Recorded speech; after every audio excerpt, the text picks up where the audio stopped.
की है भाई, उर्दू तो मुझे अच्छे आ गई है। हाँ जी, कुछ सीमा हैदर गई हो ना गई हो, उर्दू हमें सिखा दिए। जी हाँ, तो भाई सीमा हैदर क्यों कर रही है ऐसा, किससे मांग रही है माफी? हमारे देश की बहन बेटी पारुल से वो माफी मांग रही है, क्योंकि उसने पारुल के साथ बदतमीजी की थी। चलिए ये तो खैर अच्छी बात है, वो डिजर्व भी करती है कि हमारे देश की बहन बेटी को बोलने से पहले वो 100 बार सोचेगी। ठीक है, तो भाई ये तो अच्छा लगा कि उसने पारुल से माफी मांगी। चलिए जी, ये तो हो गया सीमा हैदर की माफी तलाफी का, कि वो पारुल से माफी मांग रही है। वो चाह रही है ज्यादा से ज्यादा लोग मेरे फेवर में आ जाएं, लेकिन हमारे लिए तो अच्छी बात है भाई, हमारे देश की बहन बेटी से उसने माफी मांगी है, क्योंकि उसने गलत बोला था। समझ रहे हो ना आप? दूसरी एक बात और, क्योंकि पारुल ने कभी भी, मुझे नहीं लगता उसके बच्चों को गाली दी होगी, क्योंकि उसका टोन गालियों वाला है ही नहीं। सीमा हैदर ने आज क्यों नहीं बोला भाई, आज क्यों नहीं बोला कि तूने मेरे बच्चों को गाली दी थी इसलिए मैंने तुझे गाली दी थी? पहले वो झूठ बोल रही थी और वो जानती थी पारुल ने उसके बच्चों को गाली नहीं दी, क्योंकि पता चल जाता है, टोन से पता चल जाता है गालियों का टोन कैसा, किसका है किसका नहीं है। देखिए उसका टोन बिल्कुल, पारुल तो डे वन से कमेंट में है, कभी लाइवों पे है, उस तो बच्चों के लिए ही लड़ रही है कि भाई ये सीमा हैदर हमारे देश से भागे। वो ऐसी गाली वाली कमेंट में देने वालों में से भी नहीं है। जी हाँ, तो मैं आप लोगों से ये कहना चाह रही हूँ कि भाई चलिए माफी पे तो ये आ गई भाई, खबर के हिसाब से बता रही हूँ आपको, सूत्रों के हिसाब से, जो कहते हैं ना सूत्रों से पता चला है, मैं भी आपको सूत्रों से बता रही हूँ भाई। सीमा हैदर इस टाइम इतनी परेशान है, आप यकीन करें मेरा कि वो कितनी परेशान है भाई, बंदी गोड्डों में सिर दे देकर रोती है। आप यकीन करें मेरा, विश्वास करें इस चीज का। खुद जो उसकी, मतलब मैं क्या बताऊं भाई, मैं थोड़ा सा हिंट दूंगी तो भाई पता चल जाएगा, लेकिन मैं आपको मतलब लिटरली जो उसके दिन रात का उठना बैठना है ना जिसके साथ उसका, उसने बताया गोड्डों में सिर दे देकर रो रही है सीमा हैदर, क्योंकि सीमा हैदर को पता चल चुका है कि मोमीन मलिक वो प्राणी है कि जो तेरा बिल्कुल भी आखिरी सांस तक भी तेरा पीछा नहीं छोड़ेगा। ये बात सीमा हैदर को पता चल चुकी है। दूसरी एक बात और, सीमा हैदर कितना भी बोल ले कि भाई पाकिस्तान में मेरे साथ ये जुल्म होता था, बहन हम तो वो मान रहे तेरी गैल जुल्म हुआ था, ठीक है भाई, जब तेरी गैल जुल्म हो रहा था तो भाई वहां इंसाफ मांगती ना। और भाई इसकी ये बात कि वहां की अदालतें इंसाफ नहीं करती, भाई देखो ये तो बिल्कुल गलत बात है। भाई देखो मैं कोई तारीफ नहीं कर रही, कुछ नहीं कर रही, हर मुल्क की अपनी एक अलग अदलियां हैं, अलग अदालतें हैं भाई। देखो वो सबके लिए, मैं कभी न्याय प्रणाली को गलत बोल ही नहीं सकती भाई, वो सबके लिए न्याय करती हैं। जो हमारी जुडिशरी है या किसी भी मुल्क की जुडिशरी है भाई, वो अपने वो मुल्कों के बंदों के लिए ही तो बनी है, गधे घोड़ों के लिए थोड़ी ना बनी है भाई। बनी तो जो मुल्क में रहने वाले इंसान है उनके लिए तो बनी है, या गधे घोड़े भैंस जोटों का केस लेके जाओगे तुम अदालत में? इंसानों का ही तो लेके जाओगे। अरे ये कह रही है इंसानों को ही वे मतलब वो नहीं करते, मतलब इंसाफ नहीं देते, तो ये बोल रही है बिल्कुल गलत। ऐसा नहीं है कि पाकिस्तान के अंदर ही अकेली तलाक मांग रही थी, अकेली तलाक याफ्ता थी, ना जाने कितनी बहन बेटियों ने, कितनी महिलाओं ने भाई तलाक की अर्जी लगाई होगी। बहुत सारी ऐसी होती हैं खुद नहीं रहना चाहती, बहुत सारा ऐसा होता है कि पति नहीं रखना चाहता, हजार बातें होती हैं। कोई खुला के लिए अप्लाई करती है, कोई तलाक के लिए अप्लाई करती है। इस बात में तो देखिए ये सरासर झूठ बोलती है। अच्छा आप बताएं, क्या किसी देश का अदालत, किसी देश का कानून इंसानों के लिए बना है या गधे घोड़ों के लिए बना है? बताओ, आप ही बताओ। और जब वो बना इंसानों के लिए है तो वो इंसानों की सुनेगा क्यों नहीं?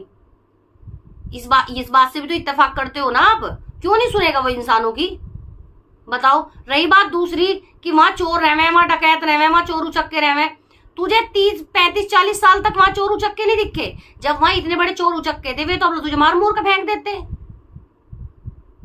मानोगे नहीं मानोगे भाई? तो अब तक जिंदा है, उन्होंने तुझे जिंदा रखा है, उन्होंने मतलब तुझे खिलाया पिलाया भाई, बिना खाए पिए तो तू इतनी बड़ी हो नहीं गई भाई। हमने तो उस मुल्क में क्या, इस मुल्क में भी ऐसे भी लोग देखे हैं, ऐसी भी महिलाएं देखी हैं जो बेचारी घरों में झाड़ू पोछा करने जाती हैं, अपने बच्चों का पेट पालती हैं, अपने पति का सहारा बनती हैं भाई। ना इससे कोई झाड़ू पोछा करवाता था, ये तो बिंदास जिंदगी जीती थी। अब ये कहने लगा कि भाई मैंने तो वहां झाड़ू पोछे भी करे, तो ये बोल रही है बिल्कुल सरासर गलत। पूछो कैसे है?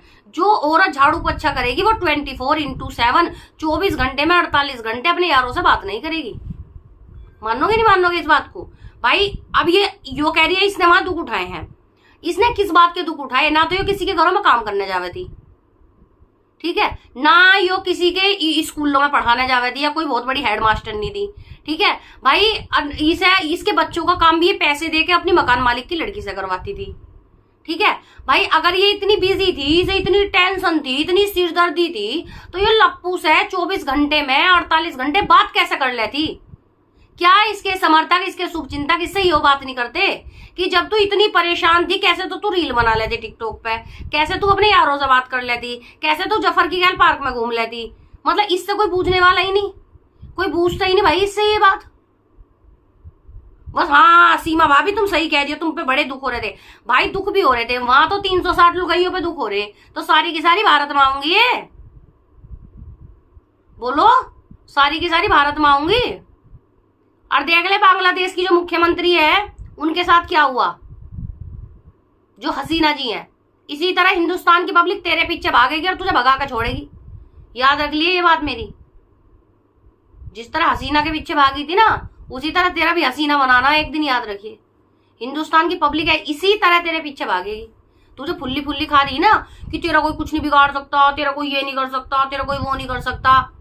तो यो तेरी गलत फहमी है। इस गलत फहमी को दिमाग से, दिल से बिल्कुल डिलीट मार दे।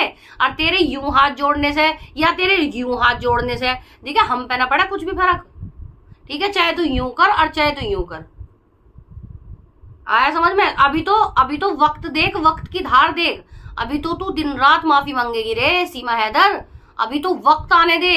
अभी तो तू पां भी पकड़ेगी लोगों के, अभी तो तूने माफी मांगी है। अभी तो देख, तू तेल देख, तेल की धार देख।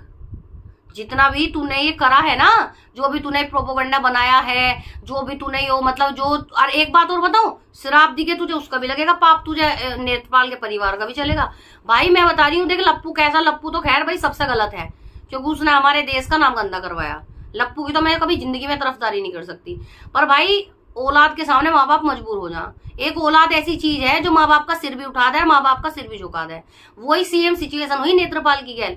देन नेत्रपाल की गैल बहुत गलत करा है इन्होंने, और नेत्रपाल बेचारा मजदूरी करने वाला है। यो कभी एक आधा पौवा तो दे देती होगी उसे, एक चवन्नी नेत्रपाल को नहीं देती। नेत्रपाल ने तो बेचारे ने भरी गर्मी में गेहूं काटते हैं, नेत्रपाल को ये कोई चवन्नी नहीं देती। नेत्रपाल मेहनत मजदूरी वाला आदमी है, जबकि नेत्रपाल की जो बहू है वो लालचन है। वो सोच रही इसकी वजह से तेरा चैनल चल जा, तेरे पास पैसा आ जा। उसका भी लालच गलत नहीं है क्योंकि भाई उसके सिर पे बेटी है, उसे बेटी भी आनी अपनी, तो वो सोच रही बेचारी 2 रुपए आ जाए। भाई हर इंसान सोचता है देखो, लेकिन नेत्रपाल बेचारा मेहनत मजदूरी करके खाता है। अगर वो दारू भी पीता है ना तो वो मेहनत मजदूरी करके पीता है। गलत ये औरत है, गलत नेत्रपाल नहीं है, गलत लप्पू है, गलत नेत्रपाल नहीं है, ये बात याद रखना। आया समझ में? लेकिन भाई क्या करे, जहां औलाद ऐसी हो वहां तो माँ बापों का सिर तो क्या झुकना, मरना ही हो जा।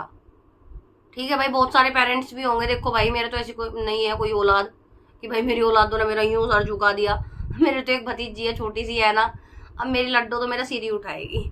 अब आपको हो गए हर बात में अपनी भतीजी के बारे में बात करती है। भाई छल्ला है जिगर का यार।